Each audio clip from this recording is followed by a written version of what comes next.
my voice is going. I'm now delighted to introduce Amy Tran. I've known Amy for nearly 2 years now. She's a WE student leader and a recent graduate from the University of Queensland. And Amy, I warmly invite you to unmute and tell us a little bit about your journey so far, because it has been quite an interesting one. It has been. Thank you so much, Amanda. Hi, everyone. I am Amy. Before I begin, I would like to acknowledge where I'm located. So I am in Pannawonica in Western Australia, the land of the Robe River Kuruma people. So I acknowledge them and emerging. I will also note, because I am on site, the reception might be a little bad. So if I'm chopping in and out, I do apologize. So yes, I have recently graduated in July with a Bachelor of Engineering Honours, Civil and Environmental Engineering. In the long run, my dream is to create a more humanitarian world. So anything that involves helping others, I love. My hobbies are in traveling, boxing, tennis, fishing, and eating. I'm a big foodie, so anything to do with food, I've been pretty much exploring in Perth. And yeah, so if you guys do engineering, there's a huge difference that you can make in that space as well.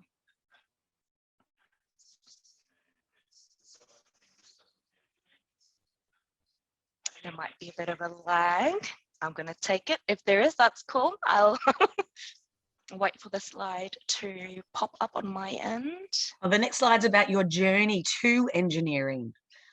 So talk about your career pathway. How did you find engineering? Excellent.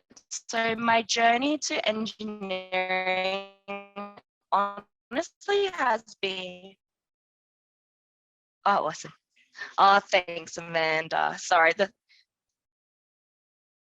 oh my gosh, I think engineering found me, to be honest. Like, I wasn't right for me. I did psychology degree. I did business because in between all of that, I worked in hospitality, retail, and yes, real estate. So I did sell some houses, and then eventually found my foot in engineering.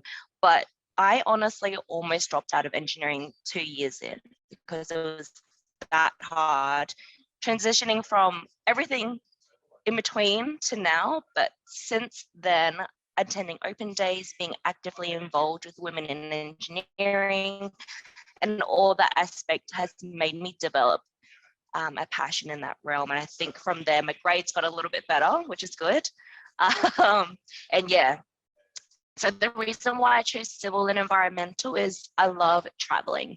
And when I travel, I love seeing the city skylines and how they've been developed. So we consider the social, the environmental, the cultural aspects of it, which is very interesting for me.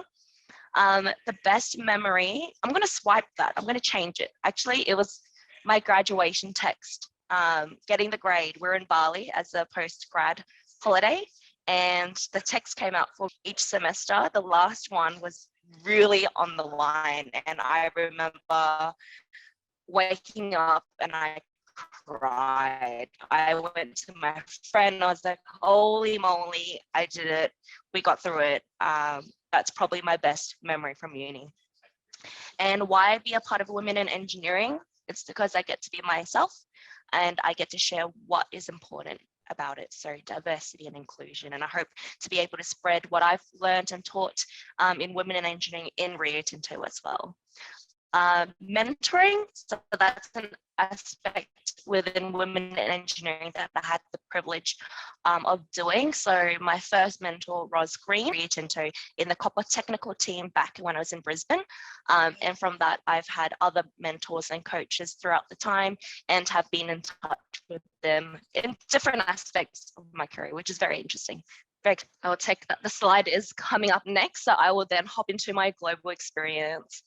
This is definitely a big highlight of my engineering degree. So at the beginning of COVID, we did a 2-week Cambodia trip.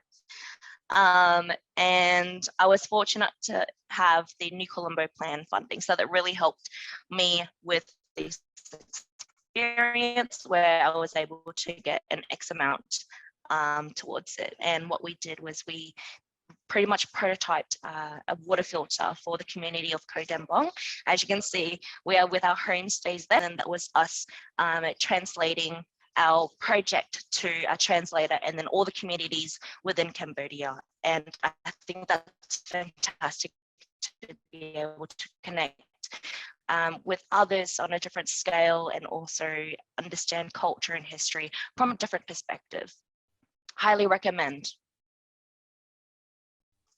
This then will take me to my work experience with Rio. So back when I was in Brisbane, I was a geochemist intern. So it was pretty much around the environment, like in the mining world, all the good stuff. So like you've got gold, your copper, all your good elements, great. But I dealt with the ones that we didn't want to have, so the waste rocks. And that is very, very important. So I don't know if you guys are aware, but like the tailings dam failure in Brazil, the Brumadinho, and recently in South Africa, like these are the reasons why it's so important to understand the chemistry, the geology of the rocks that we're doing. And I was able to do that to help minimize and mitigate those risks that could happen in that environment. And then now, having graduated, I made the big move over to Perth. And I've been very lucky to have a very smooth transition, located in Robe Valley in Panawanaka. So that is 2 hours up from Perth, Karratha, and then another 2.5 hours inland in a very hot, sunny desert. And I am on the graduate program. So a graduate program for Rio, for example, is a 2-year program where we are able to explore different areas of our degree. So I'm a graduate civil and environmental engineer, and I get to explore my first rotation is tailings, and then I get to do some turtle tagging as part of my environmental degree. I also get to do a bit of structures, and there's one area that I do want to tap into, which is communities and heritage. So I think that ties in quite nicely. So at the moment, as you know, I have worked in geochemistry as an intern, and I'm continuing that on now as a grad in my first rotation. And what I get to do on site, I get to go out, look at the tailings dam, make sure they're okay, make sure nothing's flooded, write up reports. And it is a fly in, fly out gig. So every Monday I fly in. Today, I only got in an hour before this meeting. So it's all kind of like twirling and whirling around, and then I fly out every Thursday. So every week, Monday to Thursday is fly in, fly out day. What do I hope to do at the end of the grad program? I'm not too sure. It's still early days. I'm still exploring what I want to do.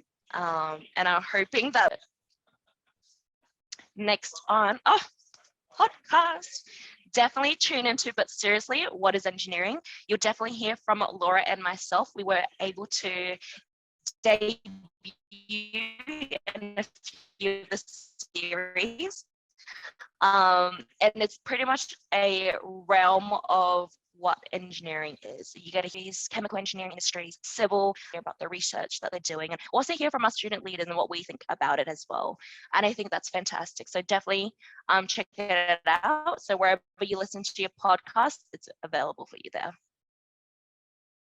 And then next up, we've got the UQ scholarships and grants. I highly recommend this. Not many people know too much about scholarships and grants, and it's always left there. If you think you don't have the opportunity or the chance to do it. Like I thought I couldn't get the new Colombo plan, for example, because my GPA was so low, but you know, go in for it, apply for it all, and you might be very lucky. So we offer a lot in terms of academic excellence, experiences and employability, extracurricular activities, or even if you live rurally or remotely, there's opportunities there as well. So sports and financial hardship as well.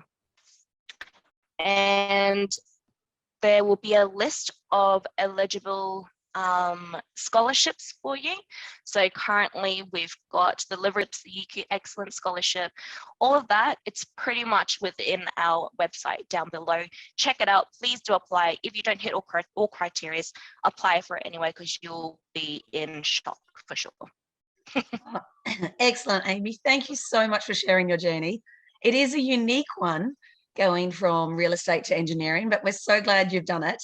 And I speak on behalf of Megan, Megan, and myself. We're so proud of you at graduation and now heading out to Perth. Well done.